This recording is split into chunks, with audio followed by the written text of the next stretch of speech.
ఈ 3 సినిమాలు మించిన మా సినిమా హైందవ ఉంటుందండి. మీ సినిమా అంటే యువర్ ప్రొడ్యూస్ అంటే నా బెస్ట్ ఫ్రెండ్ నన్ను చైల్డ్హుడ్ నుంచి చూస్తే కానీ ఆ సినిమా ప్రొడ్యూస్ చేయలేడు. మా ఫాదర్ నన్ను చిన్నప్పుడు చూడాలి.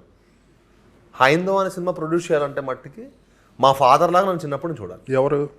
నా బెస్ట్ ఫ్రెండ్ మహేష్ అనండి, కోడిరామకృష్ణ గారి అల్లుడు. ఓకే. సో వాళ్ళు కూడా ఆ టైప్ మెంటాలిటీ అనమాట, సినిమా గొప్పదని ఫీల్ అయ్యే type mentality. So we all synced well.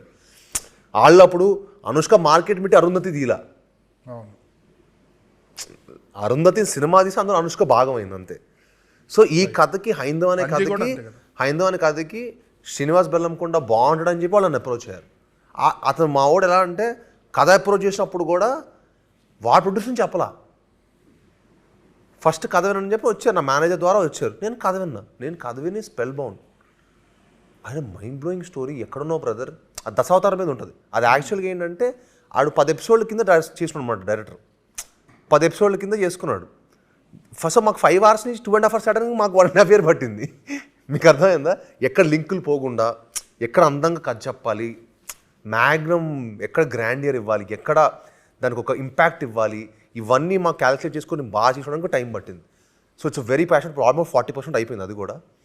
So once అది అయిపోయిన తర్వాత కూడా మాకు 2-3 months దానికి కూడా మేము విండో ఇవ్వాలి విఎఫ్ఎక్స్కి. అంత ప్యాషనెట్ ప్రాజెక్ట్ అండి నాకు అది.